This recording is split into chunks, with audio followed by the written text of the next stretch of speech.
दलित समाज, जब तक पिछड़ा समाज, जब तक गरीब समाज राजनीति में सक्रिय नहीं होगा तो हम समझते हैं कि जो डेमोक्रेसी, ट्रू डेमोक्रेसी का मतलब है, पूरा नहीं होगा। उच्च न्यायालय का फैसला है, इस पर हम लोगों को टिप्पणी नहीं करनी चाहिए। मेरे लिए बहुत ही अहम रोल रखता है।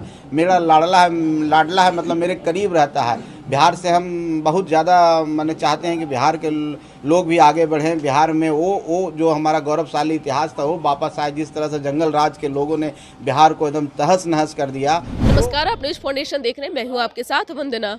हम पार्टी के राष्ट्रीय अध्यक्ष संतोष कुमार सुमन ने एक बार फिर से प्रेस वार्ता कर 28 फरवरी को होने वाला दलित समागम कार्यक्रम की पूरी जानकारी दी। उन्होंने कहा कि इस कार्यक्रम के जरिए दलित समाज को कैसे और सम्मान मिले, कैसे आगे बढ़े, इन तमाम चीजों पर चर्चा होगी। साथ ही साथ उन्होंने सभी एनडीए के घटक दलों को न्योता दिया है। यही नहीं, उन्होंने लाडला कहे जाने पर सीएम नीतीश पर भी उन्होंने कहा कि इस पर कोई टिप्पणी करने की आवश्यकता नहीं है। साथ ही साथ सुनील कुमार, जिनकी सदस्यता वापस लौटी है, राजद नेता की बल्ले बल्ले हुई है, इस पर उन्होंने कहा कि न्यायालय ने जो भी फैसला सुनाया है उस पर किसी को बोलना उचित नहीं है। आगे उन्होंने क्या कुछ और विशेष जानकारी दी है, छोड़ जाते हैं तमाम बयानों। और हमने एक विचार आया था सब पार्टियों के, हम नेताओं के बीच से, कि हम लोग को पटना के गांधी मैदान में एक कार्यक्रम करना चाहिए।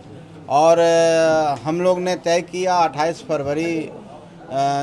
फरवरी आने वाला है, उसमें पटना के गांधी मैदान में एक दलित समागम कर के हम लोग ने एक कार्यक्रम तय किया है। और हम समझते हैं कि एक कार्यक्रम में बिहार प्रदेश ही नहीं, दूसरे प्रदेश से भी लोग आ रहे हैं, लेकिन बिहार प्रदेश के हर कोने से, हर जिले से, हर कस्बे से बहुत संख्या में लोगों की आने का अनुमान है। जिस तरह का फीडबैक हम लोग को मिल रहा है, जिस तरह से हमारे कार्यकर्ता उत्साहित हैं, जिस तरह से हमारे नेता लोग, हमारे वर्कर, जो कार्यकर्ता लोग मेहनत कर रहे हैं और जनता के बीच में जो संवाद स्थापित कर रहे हैं, और जनता उस संवाद को बहुत ही उत्साहित तरीके से ले रही है, तो हम समझते हैं कि पटना के गांधी मैदान में दलित समागम, एक गरीब लोगों का एक महाजुटान होने जा रहा है।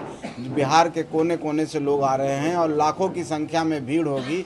और उसी चीज़ के लिए, आपको उसी को खबर करने के लिए आप सबके बीच में हम लोग हैं और आपको बताने जा रहे हैं कि हमारी तैयारी पूरी हो चुकी है। हर स्तर पर हम लोग तैयारी कर चुके हैं, चाहे वो लोगों को सुविधा देने, जैसे खाना खिलाने की बात हो, लोग कहाँ रुकेंगे, कैसे लोग आ रहे हैं, हम लोग रूट चार्ट बना चुके हैं। प्रशासन को भी हम लोग खबर कर चुके हैं। तो आप मीडिया भाई बंधु को भी खबर करना था कि हम लोग ने कार्यक्रम रखा है। आप लोग का भी सहयोग चाहिए। आप लोग भी अपने स्तर से इस कार्यक्रम के बारे में बताइए। एक ऐसा कार्यक्रम है जहां गरीब आ रहे हैं, जहां अनुसूचित जाति, अनुसूचित जनजाति के लोग आ रहे हैं, उनके बीच में चेतना जाएगी तो निश्चित तौर पर उनको जागरूकता मिलेगी, तो राजनीतिक भागीदारी में अपने आप को सुनिश्चित करेंगे, बढ़ाएंगे अपनी राजनीतिक भागीदारी, राजनीति में बढ़ चढ़ के हिस्सा लेंगे। और जब तक दलित समाज, जब तक पिछड़ा समाज, जब तक गरीब समाज राजनीति में सक्रिय नहीं होगा तो हम समझते हैं कि जो डेमोक्रेसी, ट्रू डेमोक्रेसी का मतलब है, पूरा नहीं होगा। इसलिए हिंदुस्तानी अवाम मोर्चा सेकुलर पार्टी ने इसका नाम दिया है दलित समागम। जो समाज के सबसे पिछड़े लोग हैं, जो सबसे नीचे पैदान पर हैं, वो आकर के अपनी भागीदारी सुनिश्चित करें, अपना हक और अधिकार मांगें, तब जाकर के इस राज्य का भी विकास होगा और तब जाके देश का विकास होगा। क्योंकि आप किसी समाज को छोड़ करके राज्य और देश का विकास नहीं कर सकते हैं। तो एक प्रयास हम पार्टी के द्वारा हुआ है, हमारे साथियों के द्वारा हुआ है, हमारे नेताओं के द्वारा हुआ है। इसी के बारे में बताने के लिए आप सबको हम लोग बुलाए हैं। बाकी हमारे तरफ से बातें हुई है। आप लोग सम्मानित पत्रकार हैं, आपको कोई भी प्रश्न है तो आप पूछ सकते हैं। हम लोग शक्ति प्रदर्शन कर रहे हैं आप लोग? देखिए, शक्ति प्रदर्शन नहीं है, एक जुटान है। आप जैसा कि मैंने बताया कि ऐसे लोग आ रहे हैं जो राजनीतिक रूप से सक्रिय नहीं होते हैं। हमारी कोशिश है, हमारी पार्टी के, हम राजनीतिक रूप से उनको सक्रिय करें। और जाहिर सी बात है, चुनाव आने वाला है, और चुनाव आने वाला है। अगर चुनाव में हम, जिनका एक बहुत बड़ा वोट है, और वो वोट अगर सक्रिय नहीं होंगे तो निश्चित तौर पर हम गठबंधन में हैं, और जिस गठबंधन में हम हैं और जो मुहिम लेके हम लोग चल रहे हैं, एनडीए की सरकार को और मजबूत करना है और बड़ी संख्या में हमको जीत के आना है। जो केंद्र की योजनाएं हैं, जो यहाँ की योजनाएं हैं और आए तो उसमें उनकी भागीदारी कैसे हो। जब तक वो राजनीतिक रूप से सक्रिय नहीं होंगे, वो राजनीतिक रूप से सशक्त नहीं होंगे तो हम समझते नहीं होगा। इसलिए ये कार्यक्रम हम लोग कर रहे हैं। ये शक्ति प्रदर्शन नहीं कह करके हम कह सकते हैं कि हम उनको जागरूक कर रहे हैं, और जागरूक करने का ये चुनाव एक बढ़िया माहौल होता है, एक प्लेटफॉर्म होता है जहाँ पर आप कोई चीज़ों को जल्दी जल्दी कर पाते हैं। सुनील सिंह की जो सदस्यता की है आवश्यकता है, एकजुट होकर शक्ति दिखाने की आवश्यकता है। मांझी जी तो घूम घूम कर कह रहे थे दिल्ली में जिस तरीके से सीटें नहीं मिली। देखिए, आप लोग फिर इसको गलत इंटरप्रेट कर रहे हैं। दिल्ली में हमने मांगा ही नहीं तो सीट मिलने की कहाँ बात है। मांझी जी ने कहा है कि आप लोग जिस तरह से यहाँ पर भीड़ लगा रहे हैं, और भी हमारे सम्मेलन में भीड़ लगे, आपको और ताकत नज़र आनी चाहिए, और आप अपने आप को जागरूक करें, आप लोग और अपने आप को प्रेरित करें, अपने आप भागीदारी सुनिश्चित करें। तो हमारी पार्टी का विचारधारा है कि हम गरीब उस जगह जाके काम करना चाहते हैं जो आज तक किन्हीं को मंच नहीं मिला, जो अपनी आवाज़ को बुलंद नहीं कर पाते हैं, जो आज भी अंधेरे में रहते हैं, तो उनके बीच में हम जाके काम करना चाहते हैं। इसलिए मांझी जी जहाँ भी रहें, जीतन राम मांझी जी, वो हमेशा अपने कार्यकर्ताओं को बीच में एक सवाल छोड़ा है कि आप जितनी शक्ति हमको देंगे, आप जितने ताकतवर हमको बनाएंगे, जितनी संख्या आपके पास होगी उतना ही संख्या से हम आपके लिए ज़्यादा एडवोकेसी कर सकते हैं। और उन्होंने एक बात कहा था कि आप हमको इतना सीट दीजिए। हाँ, हम कोई गठबंधन से सीट नहीं मांग रहे थे, हम जनता से मांग रहे थे।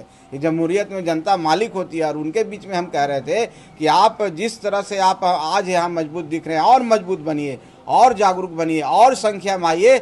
आपकी संख्या, आपकी मजबूती हमको मजबूती प्रदान करेगी, और हम आपकी एडवोकेसी करते हैं तो हमको भी बल मिलेगा। और वो उसको आप किसी तरीके से ले सकते हैं, आप उसके सीट के रूप में इंटरप्रेट कर सकते हैं, उनके विकास के रूप में इंटरप्रेट करते हैं। ये आप पर डिपेंड करता है कैसे उसको आप लेते हैं। एनडीए के नेताओं को भी बुलाया गया है क्या? जी, हम लोग ने आग्रह किया है माननीय मुख्यमंत्री जी को, माननीय उप मुख्यमंत्री, सभी घटक दलों के नेताओं से। अभी सबसे नहीं हुआ है, लेकिन कुछ लोगों से, कुछ पार्टियों से हुआ है। सबने अपनी सहमति जताई है। तो हम कल तक आपको बता देंगे कि सब लोग निश्चित तौर पर उनसे वार्ता होगी, बातें होंगी। अभी बात नहीं हुई है, इसलिए अभी मैं कोई स्पष्ट नहीं कर सकता हूँ। लेकिन हम लोग की यही मंशा है कि हमारा जो मोटो है कि एनडीए को हम कैसे मजबूत करें, और हमने अपने तरीके से, अपनी पार्टी के तरीके से पूरा मेहनत किया है। पार्टी के एक समर्पित कार्यकर्ता इसमें काम किए हैं, बहुत मेहनत की हैं, ग्राउंड पर काम कर रहे हैं। और हम लोग कोई फोकस इसको नहीं दिए थे, लेकिन ग्राउंड पर हम लोग काम कर रहे थे। हर जिले में जाके हमारे कार्यकर्ता काम कर रहे थे, हमारे प्रभारी हर जिले में जा रहे थे, हमारे जिला अध्यक्ष मीटिंगों का दौर चल रहा था। लेकिन हम लोग ने जब मीटिंग की, हमने सब सोचा कि ये एनडीए का प्लेटफॉर्म ना होकर हिंदुस्तानी अवाम मोर्चा का प्लेटफॉर्म है, लेकिन एनडीए के नेताओं को भी आना चाहिए। इससे एक मैसेज जाएगा। और जिस तरह से एनडीए काम कर रहा है, हमारे प्रदेश अध्यक्ष देख रहे हैं, हर जिले में जाकर के सभी प्रदेश अध्यक्ष सम्मेलन कर रहे हैं।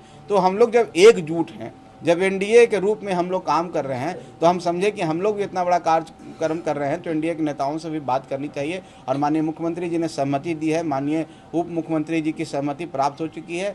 कितने सीटों पर तैयारी कर रहे हैं? देखिए, हम अभी 243 सीटों पर तैयारी कर रहे हैं। एनडीए तैयारी कर रहा है, कोई एक पार्टी तैयारी नहीं कर रहा। जहां तक पार्टी का सवाल है, तो अभी इसकी बात नहीं हुई है, इसकी वार्ता नहीं हुई है, इस पर कोई विचार अभी नहीं हुआ है। सब पार्टी अपने तरीके से आकलन कर रहे हैं, सब एक साथ बैठ करके सब बातें खत्म हो जाएगी। कहीं पर इसमें कोई परेशानी नहीं है। हम महागठबंधन नहीं है कि हम लोग लड़ते चलेंगे। कोई डिप्टी सीएम मांग रहा है, कांग्रेस वाले कह रहे हैं हम डिप्टी सीएम रहेंगे, वो कह रहे हैं हम डिप्टी सीएम। हमारा मकसद है जनता की सेवा करना, एनडीए को मजबूत करना, और उसके लिए हम लोग इस चीज़ों में नहीं पड़ते हैं। समय आने पर सब ठीक हो जाएगा। 2020 से अधिक सीटों पर लड़ेंगे। अब देखिए, इस एक कोई उससे किसी से तुलना करने की ज़रूरत नहीं है। हर चुनाव अपने तरीके से होता है, हर समय अपना तरीके का होता है। आप कितना मजबूत हैं, क्या कर रहे हैं, और उस समय की क्या परिस्थितियां होंगी, उस पर डिपेंड करता है। हम 2020 पीछे छोड़ चुके हैं, हम आगे डिजिटल इंडिया और समृद्ध भारत और समृद्ध बिहार की बात कर रहे हैं, इसलिए उससे हम तुलना नहीं करते। तो आकलन तो किया ही होगा। देखिए, माँ जुटान हम कर रहे हैं तो क्या सीटों के लिए कर रहे हैं? हम तो चाह रहे हैं कि हमारे लोग जिनके लिए हम काम करते हैं वो जागरूक हों।